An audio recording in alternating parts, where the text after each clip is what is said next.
Another rape case. The 70-year-old suspect insists he's perfectly fine. I said, looking at him, admitting he's impotent might hurt more than dying. Chijia laughed. You still don't get it, do you? A man's essence is being a sprinkler. The moment he can't water the lamppost anymore, he's as good as useless. My name is Ji Yuan. I'm an assistant to lawyer Zhao Yuqi. Lately, no earth-shattering cases have come our way, just petty thefts, small scams, and minor disputes. However, an audacious colleague dared to harass Chijia. At the time, we were sitting across from each other, sipping tea, chatting about a fake Viagra case he'd just taken on. Out of nowhere, old Zhang casually remarked, "You know, I'm not what I used to be either. At home with my wife, I sometimes wish I could pop a pill. It's only when I see young girls like you two that I feel a bit alive." I couldn't help rubbing my ears, wondering if I'd misheard. Some men excel at this kind of behavior, seamlessly uniting the two ends of their anatomy. When their brains are too tired to function, they let their lower halves take over, deftly infiltrating every gap and crevice without anyone noticing. I glanced at Chijia, expecting her to explode. Instead, she calmly picked up the teapot and poured herself another cup of tea. "I do know a cure for that," she said. Old Zhang, incredulous, laughed. "A young girl like you knows about these things?" "Oh, yes," Chijia replied with a smile. "It's not about pills. The only cure is an early death. If you stubbornly stay alive, of course it's going to be a problem." Old Zhang froze, his mouth hanging open. Before he could respond, Chijia nonchalantly poured the hot tea over his head. The man turned into a makeshift showerhead, his face scrunched up in shock and pain. "Next time, watch yourself," Chijia said coldly. "Diet 18, save us all the trouble." I glanced sympathetically at the soaking wet Zhang. Clearly, he hadn't checked the almanac before stepping out today. Grabbing my bag, I trailed after Chijia as she strolled out. Old Zhang was still too stunned to curse by the time we reached the elevator. "Think you scalded him?" I asked. Chijia dismissed the thought. "With skin that thick? Impossible." After a pause, she added sheepishly, "Anyway, we barely know each other. We only met a couple of days ago in court. Let's scram before he gets the bright idea to sue me." We're nothing like the glamorous lawyers you see on TV. Even so, we often can't escape men whose systems short-circuit, redirecting blood flow to the wrong head. So, when a new case came in, we both sighed in unison. The case summary read, Suspect, Zhou Shuqian, born June 7, 1953. Incident. On March 11, 2023, Zhou allegedly raped his intoxicated housekeeper, Wu Xiaoya. Tisk, I said. 70 years old, and still going strong. Chijia, fiddling with a hairpin to clean her ears, sneered. Strong? He's in better shape than I am. He managed to carry a drunk woman from the dining room to the bedroom, then had the energy to commit a crime. Meanwhile, I'm barely past 30 and get dizzy just standing up. I laughed while flipping through the file. Wu Xiaoya said Zhou tried to grope her before. She told him, one side costs 100 yuan, both sides cost 200. Zhou paid 100, but insisted on both sides. So, she slapped him twice. Chijia burst out laughing. Good for her. Should have slapped him even harder. I kept reading. Zhou got his ear injured from her slaps and called the police. The officers mediated, but Wu Xiaoya still quit her job. Before leaving, Zhou invited her for a farewell meal, cracked open a bottle of Maodai, and said they should drink together. My voice trailed off as I tossed the file aside. And here we go again, I muttered. This ridiculous, mundane life. Chijia gave me a sidelong glance. These brain-dead fools land themselves in jail and throw real money into your hands. What's there to complain about? I pouted. During our meeting, I finally saw Zhou Shuqian in person. A nondescript old man, thin, dark-skinned, utterly unremarkable. You'd never guess he was a retired official of department head rank. He looked at us with a resigned expression, shaking his head. Chijia, unimpressed, sat down, spread the documents out, and asked flatly, "Zhou Shuqian, right? Tell us what happened that day." Zhou sighed. "You've got such a sharp tone for a young girl." Suppressing a shudder, I checked my bank account balance on my phone, forcing myself to stay seated. I covered my face, rolling my eyes behind my hand. Chijia interrupted. "You're saying she took it off herself, yet your DNA was found on the clasp. How do you explain that?" Zhou replied indignantly. "How should I know? Maybe I accidentally touched it while helping her. I was being nice, helping her when she was drunk, and now she's framing me. What's the world coming to?" Ignoring his complaints, Chijia pressed on. "What happened next?" "Well," Zhou hesitated.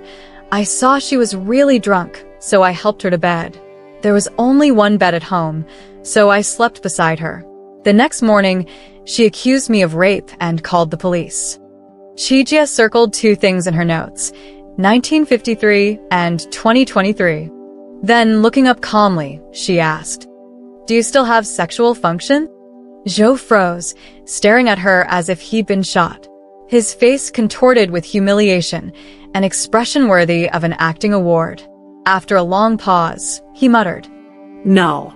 "Then why didn't you just say so?" Chijia clicked her tongue. Zhou shrank into himself, clutching his knees. All the bluster was gone. From then on, he answered only in short, subdued grunts. I suspected that single question had sent his soul fleeing his body. After the meeting, Zhou was escorted back to his cell. Returning our visitor passes, Chijia and I walked out, chatting idly. I remarked, looking at him, admitting he's impotent might hurt more than dying. Chijia chuckled. "You still don't get it, do you? A man's essence is being a sprinkler. The moment he can't water the lamppost anymore, he's as good as useless." We walked to the parking lot and spotted a young man leaning against the hood of Chijia's car, absorbed in his phone. Chijia tapped on the hood. "Excuse me, we're leaving." The man looked up with a practiced smile. "You must be lawyer Zhao? I'm Zhou Shuqiang's son, Zhou Zili. I've been waiting for you for a while. Can we talk somewhere private?" Chijia didn't object, so we found a nearby cafe. Before I'd even settled into my seat, Zhou Zili blurted out, "Lawyer Zhao, I think it's best if we end our partnership here." Chijia gave him a sidelong glance.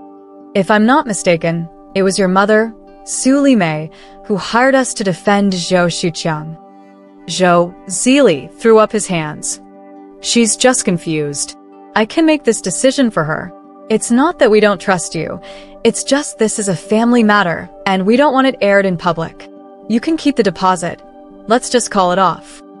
Chijia responded calmly. "The situation is still dire for the defendant. Wu Xiaoya has refused to discuss restitution, and the prosecution's evidence is well documented. But Wu Xiaoya's body didn't show anything matching my dad's, right? You can't convict him without that," Zhou Zili interrupted. The comment startled me. I glanced at Chijia, who returned the look briefly before giving an almost imperceptible shake of her head. She then decisively ended the conversation. "Mr. Zhou, whether to terminate the partnership will be discussed with your mother later. My assistant and I have other matters to attend to at the office. You're free to leave." Zhou Zili's expression darkened slightly. "No rush, then. Let me talk it over with her again." After he left, Chijia ordered an Americano while I focused on my banana split. I quickly distanced myself from the situation. I've never told the suspect's family anything about the victim not having biological evidence from the suspect. "Neither have I," Chijia replied thoughtfully. "Wu Xiaoya is the victim. From any perspective, there's no reason for this information to be disclosed to the suspect's family. Even the police wouldn't reveal such specifics." "Maybe he already knows his father can't," I hesitated. "That could explain it, but the phrasing is key," Chijia said. "One version is, I know my father couldn't have done it. The other is, I know the victim's body wouldn't reveal evidence of my father." He used the second version. I frowned. "You're saying he knows that regardless of whether Zhou Shuqiang assaulted her, there wouldn't be evidence to prove it?" Sipping her coffee, Chijia fell silent for a moment before replying. I suspect Zhou Shuqian has azoospermia. He's infertile and doesn't know it. But Zhou Zili does. What? I blurted out, my expression betraying my surprise. Then Zhou Zili must be. Chijia shrugged. We're defense lawyers, not detectives. As long as we have favorable evidence, we use it. How it came to be isn't our concern. I sighed. Should we inform the client about this? You'd better, or you'll have a worse mess to deal with later. She gave me a playful glare, then reached over to steal some of my ice cream. Aren't you on a diet? I grumbled. Small-minded. Stop whining, she replied, bonking my head lightly with her spoon. Grudgingly, I dialed the client. By the time I finished the call, my banana split had melted into a shipwreck. Chijia, sporting chocolate sauce on her lips, held up a new receipt with a sheepish grin. I ordered another one for you. It'll be here soon. I gave her a look. What did the client say? She asked. She's coming over immediately and told us not to mention any of this to her son. This family is bizarre. The father doesn't act like one. The mother isn't motherly, and the son. They're all guarding against each other, I muttered. We were halfway through demolishing a third banana split when the client, Su Limei, arrived in a flurry of urgency, sweat beading on her forehead as if she'd just sprinted over. Mr. Zhou was here earlier, saying he wanted to terminate the partnership. Chijia began. Don't listen to him. Su Limei leaned halfway over the table. Don't listen to him. Keep defending my husband. I believe he's innocent. A not guilty plea might not work, Chijia warned.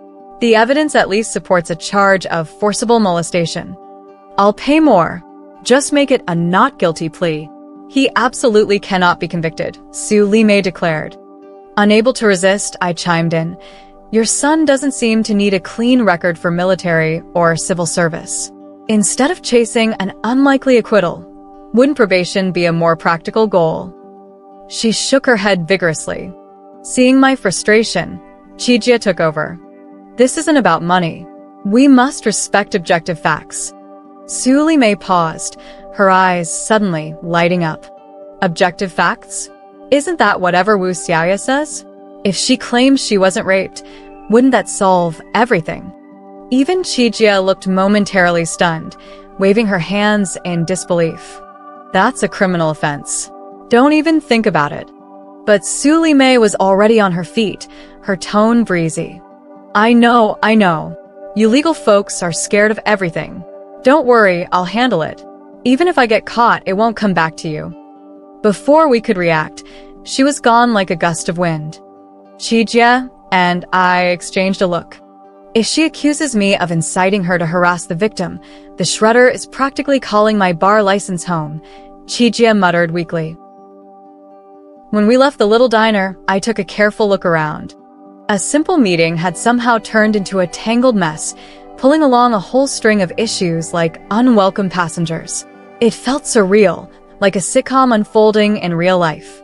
I half expected to turn a corner and see an audience laughing and clapping at our misfortune. Unfortunately, reality had no such escape hatch. As Chijia drove, she spoke.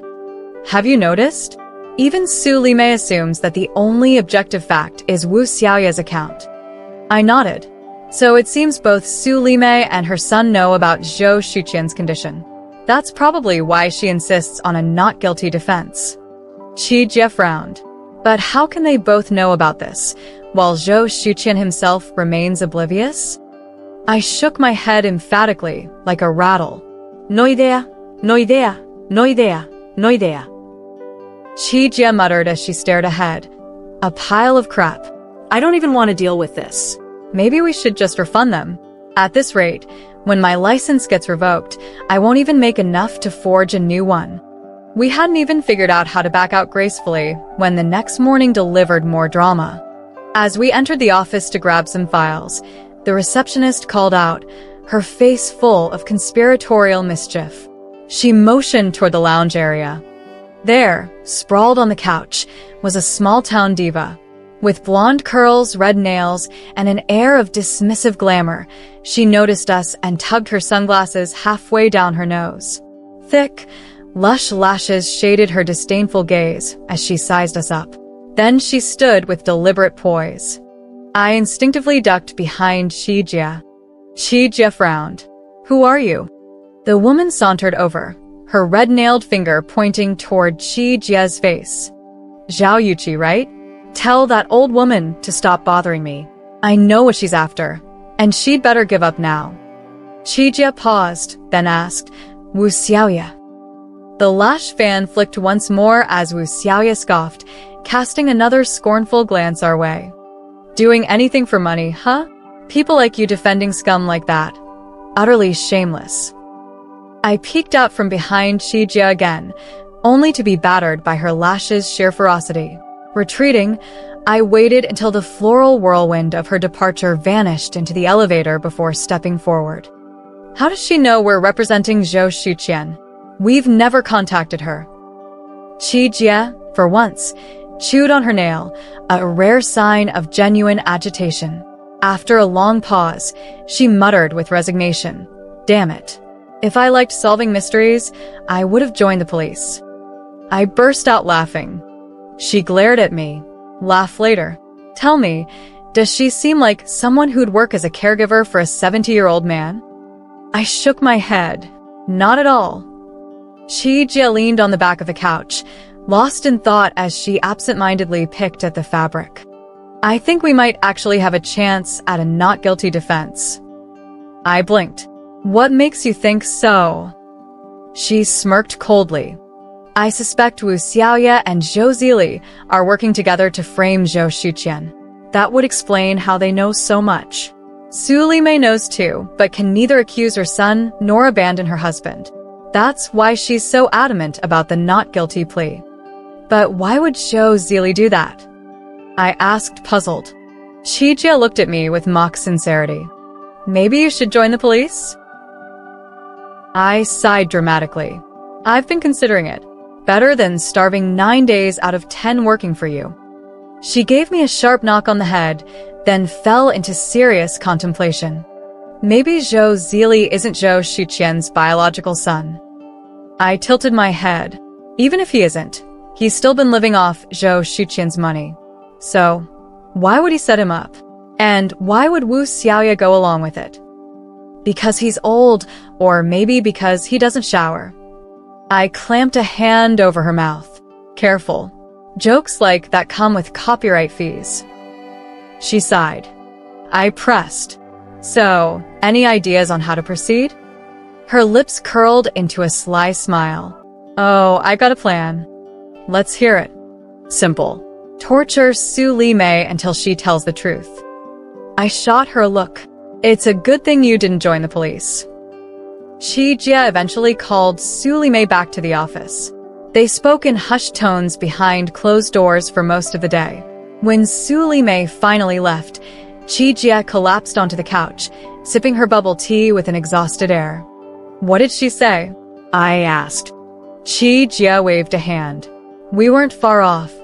I lit up with curiosity and leaned in. "Details." She rubbed her temples. "Zhou Zili isn't Zhou Shuqian's biological son. Zhou Shuqian doesn't know this, but both Su Limei and Zhou Zili do. Su Limei insists on the not guilty plea because Zhou Shuqian retired with deputy director-level benefits. The whole family depends on his pension, and a conviction would reduce it to entry-level pay." I frowned. "And Zhou Zili wanted to drop us because..." Su Limei told him we're expensive if we win. He figured he could save money since Zhou Shuqian's condition made a conviction unlikely. "Wow. So, everyone's out for themselves."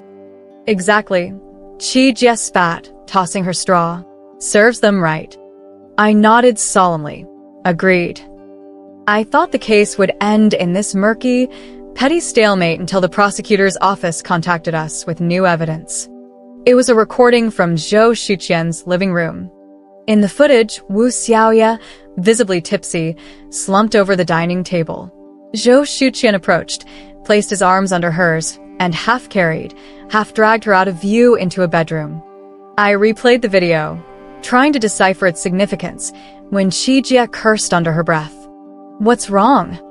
Wordlessly, she shoved a newly updated transcript in front of me. At the bottom were 2 scrawled lines of handwriting. The prosecutor had asked Zhou Shuqian about his physical capabilities. His initial response, *no*, had been scratched out. With Herculean determination, Zhou Shuqian had rewritten, *I can still stand up, just not very effectively. I burst into uncontrollable laughter. Chijia, furious, slammed the case files onto the table. Last time we explained everything to him clearly. Considering his age and the lack of biological evidence, the charge might be reduced from rape to indecent assault. But no, he had to go and hand himself over on a silver platter. I laughed like a duck in a pond. Maybe he thinks we can rewrite the law for him. Chijia rubbed her temples, chuckling bitterly. Such a principled man. Better to let the elder go to prison than let the younger one bear the shame. I laughed so hard I nearly slid off my chair, wiping away tears. So what now? Do the police have a department for determining sexual capability? Chijia shot me a glare. Get lost. We applied for a second meeting with Zhou Shuqiang. Chijia nudged me. I'm too combative. You go and scare him a little. I narrowed my eyes at her. Put down the script for Dream of the Red Chamber, Qingwen. Chijia laughed. Just go, Shuiwa. With a deep breath, I straightened up, fixed my gaze on Zhou Shuqiang, and started. Do you know your son is about to fire us to save money? No one out there cares if you live or die, and you're still jumping headfirst into trouble. Suddenly worried about your reputation now? Where was that concern before? If you keep this up, we're done. Your choice. It wasn't even that harsh, but I saw Zhou Shuqiang's face freeze. Stunned, he slowly started crying. Chijia raised an eyebrow. We're here to defend you, and neither of us has cried. What's your excuse? Zhou Shuqiang lost it entirely, covering his face with his cuffed hands, emitting hollow, phlegmy sobs. I watched as Chijia folded her arms, leaned back in her chair, glanced at her watch, and said coldly, 10 minutes. After a long pause, Zhou Shuqiang lowered his hands and pleaded, You have to help me. I can't go to prison. Chijia instinctively reached for her pocket, but I pressed down on her cigarette pack through her clothes. She clicked her tongue. No kidding. Still trembling, Zhou Shuqiang wiped his face with the back of his hand. That child isn't biologically mine. I have issues in that area. Chijia and I exchanged glances. She shrugged. So? Zhou Shuqiang sighed. When I was younger, hospitals didn't have the fancy treatments they do now. My family was pressuring me for a child. Even my parents knew. They took Li Mei back to the countryside to figure something out. She returned a month later. I understood immediately. Zhou Shuqiang continued. About 6 months ago, I ran into him, someone from my village. He's successful now, wealthy, and he knows the child is his. He said he wanted to meet the kid, but told me if I was uncomfortable, he'd drop it. What was there to be afraid of?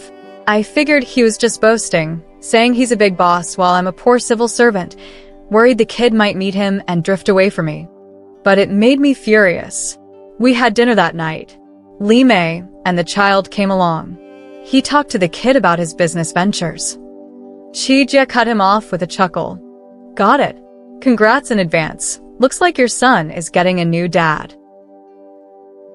At the heart of it, it was a ridiculous sense of pride.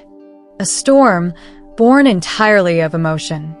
Chijia asked, When did you hire Wu Xiaoya? About the same time. The kid said he wanted to start a business and rented a space. Li Mei went to help him, so no one was home to cook. Anything about Wu Xiaoya that stood out compared to other housekeepers? Not really. She seemed easygoing, didn't care much about her pay or days off. Now be honest, did you do it? Zhou Shuqiang hesitated for a long time, nodding and shaking his head. I don't know for sure. I was drinking. I'm 70. I tried, but whether or not it actually. Why? He looked blank for a moment, then muttered softly. I was angry. Why couldn't I? How did my life end up like this? After living so many years, I don't even have my own child. When I die, will he even bother to send me off properly? So you were embarrassed? Can't have kids. Can't even perform. If word gets out, my reputation will be completely ruined. Qi Jie nodded. All right, keep going. Zhou Shuqiang said. After graduating, I pushed him to take the civil service exam. He failed the interview twice and was discouraged. He refused to try again and said he didn't want a predictable life. Then this guy came along, talked to him about starting a business, and offered to guide him. It sparked his interest. Do you think Zhou Zili knows the truth? Zhou Shuqiang stayed silent for a while, tears streaming down his weathered face. I used to think Li Mei could keep him quiet. After all, I raised this kid for 28 years. How could he not warm up to me? But now you're telling me he wants to fire the lawyers to save money. Qi Jie nodded. Got it. Just before lunch, a guard knocked on the door, reminding us of the time. Qi Jie and I packed up to leave. Zhou Shuqiang, desperate, grabbed the bars of the window, pressing his face against them, fragmented by the metal. You have to save me. Qi Jie waved without looking back. I said I got it. Outside, Qi Jie lit a cigarette with her broken finger, summing it up in one word. Idiot. I stood next to her, kicking pebbles. I feel like we're about to take on a case for incitement. Get me a book on administrative exams. I'm joining the police. Deadpan, I said, they don't hire anyone over 35. You've got 3 years left. Think you'll pass. Qi Jie rolled her eyes dramatically. Fine. Then you go. When you join, take suspects like this and hit them with your car during an arrest. I'll defend you later. I looked at her. Too late to run him over now. What's the plan? Qi Jie sighed deeply. What kind of business did Zhou Zili start? A hot pot restaurant.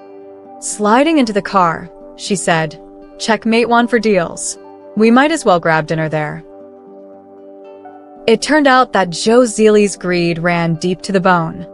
There were no set meal combos, only a 98 yuan discount coupon, which couldn't be used for the hot pot base or drinks. My colleague and I found a corner table. As soon as we sat down, the waiter placed 2 sets of chopsticks in front of us. With a smile, he said, There's a table fee of 5 yuan per person, no refunds once unpacked. Before my colleague could speak, she sneezed, and in the blink of an eye, a used packet of tissues was shoved into her hands. With a sigh, she gave up on any hope of reasoning. How much for the tissues? The waiter's smile seemed welded onto his face as he responded, 5 yuan. Please scan the QR code to order. After he left, my colleague glanced at her phone and said coldly, Add 15 yuan to the lawyer fees later. I stuck out my tongue. No wonder there's barely anyone in this place during peak hours. Everyone's scrambling when they come in.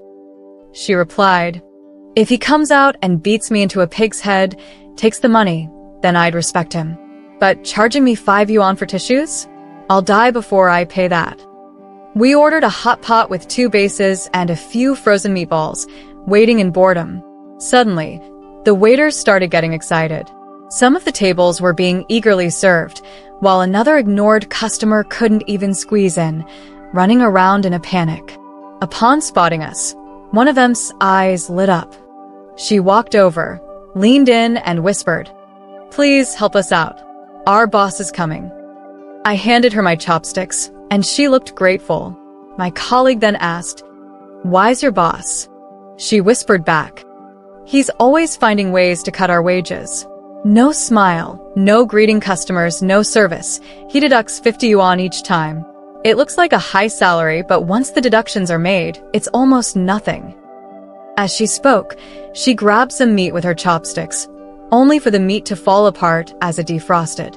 She awkwardly smiled. Honestly, don't eat this. It's from the boss's girlfriend's family. The beef is probably older than I am. My colleague asked, "Girlfriend?" She nodded. "She's not a good person. Always looking for ways to pick on us, hanging around the store all day, putting on a show." "For whom?" My colleague turned to me, about to speak, but I quickly shrank my neck and whispered, "I think I smell that fake eyelash scent again." The memory of that pair of fake lashes was too strong. I shifted my seat back, hiding behind a large plant, peeking through the leaves at the couple entering the restaurant. Zhou Zili. Wu Xiaoya, hand in hand. For some reason, before even trying the synthetic meat, I already felt a bit nauseous. My colleague, casually slurping up a bowl of vermicelli, took a quick glance at the couple, and just as they disappeared upstairs, I was about to compliment her for her composure. But then I saw her face contort as she looked up and exclaimed, "It's so spicy." I was speechless, only managing to gesture toward them. "Did you see that?" She replied, "I'm not blind." I asked, "What do you think?" With a deep sigh, she said, "I'm starting to suspect Zhou Shuqiang's condition isn't really genetic. These two are clearly equally foolish. How could it not be inherited?" Later, I heard my colleague muttering to herself, "What should we do now?" I tilted my head. "I thought you knew this would happen, which is why you brought me here." She snapped, "If I were that accurate, I wouldn't have taken this case." My colleague gritted her teeth, wiped her mouth, and stood up, heading after the couple upstairs. I followed. By the time I caught up, she had already taken several photos of Zhou Zili and Wu Xiaoya. Zhou Zili glanced at her and immediately turned pale, forcefully pulling his hand away from Wu Xiaoya's. She waved her phone in the air. "I'll show these photos to your mom tomorrow." Wu Xiaoya's perfect face turned ashen, and she immediately tried to snatch the phone away. A nauseating scent of perfume wafted towards us. My colleague ducked out of the way, innocently saying, "It's none of your business if he's getting beaten by his mom for dating. Little Wu, you're just a maid. Why should you care?" I only heard a loud sound. The next moment, I didn't know where to look. Zhou Zili had collapsed to the floor, while Wu Xiaoya's hand hadn't yet pulled back. My colleague tilted her head, and I saw a thin line of red mark her ear. I froze, pulling my colleague behind me and shouting at Wu Xiaoya, "What are you doing?" My colleague, touching her hand, saw blood on her fingertip and looked at me with pure, innocent eyes. "Why are you shouting?" "I just ran into a benefactor." I watched helplessly as my colleague squatted down, brushing the dust off the floor, and lay there quietly. Zhou Zili scrambled over, apologizing fervently. I stood there, frozen, watching the scene unfold in front of me, one person standing, one lying, and another kneeling, crying and pleading. Strangely, I couldn't shake the feeling that something ominous was brewing. The farce finally ended with Zhou Zili fully confessing. We sat on the second floor of the hot pot restaurant, Zhou Zili bawling as he vented his grievances. Zhou Shuqiang is such a pathetic man. He couldn't do anything, and he hated seeing others succeed. He missed the best years to start a business, stuck earning a miserable salary. My mom didn't work, and I was the poorest kid in class. Back in the 2000s, others wore Nike and Adidas. Me? I could only afford white shoes, but he'd complain about it. Why should I have to suffer just because of that? Last year, he took me and my mom to a dinner where we met a big boss. The boss liked me, but when we got back, he scolded us for eating too much, making a fool of him. Why was his face so precious? Then the boss reached out to me, said he saw potential, and offered to help me with my business. One night, I got a little drunk and told him, "If only you were my dad." He went silent for a while. When I tried to apologize, he held my hand and said, "Son, I'm sorry for all the suffering you've been through." That was when I realized. My mom couldn't keep it from me anymore. Zhou Shuqiang looked down on me, not because I wasn't his son, but because I wasn't his biological child. He disrespected me, but still expected me to take care of him when he got old. I wanted to change my last name. I didn't want to be his son anymore. My colleague, with a half smile, said, "Having more dads is great. You can choose the best one. Zhou Zili's smooth brain couldn't recognize sarcasm. He actually nodded seriously, looking troubled. But my mom won't allow it. She says she has feelings for Zhou Xuqiang, and besides, Zhou Xuqiang raised me for over 20 years. He's done so much for me and won't let me change my surname. I've been thinking, and I need to figure out a way to make my mom give up. I said. So, your plan is to have your girlfriend go to your house as a maid and seduce him? Zhou Zili waved his hand. No seduction, no seduction. Xiaoya and I are on the same page. I put some Viagra in her water dispenser, so after drinking it, she'd be more impulsive. With that, my mom will break up with him, and I'll be able to change my surname. Otherwise, with all that money, my real dad has no sons. Who's it going to be left to? I took a deep breath, unable to resist poking fun at him. I wonder if your mother had morning sickness when she was pregnant with you. Zhou Zili was surprised. I don't think so, but what does that have to do with anything? Qijie took over, coldly saying, Don't get it? She's saying, if your mom was carrying such a disgusting thing, how could she not throw it up? Seeing Zhou Zili's face turn red, Qijie pointed to the ground. Calm down, or should I lie down again? The case ended with Su Limei canceling the commission.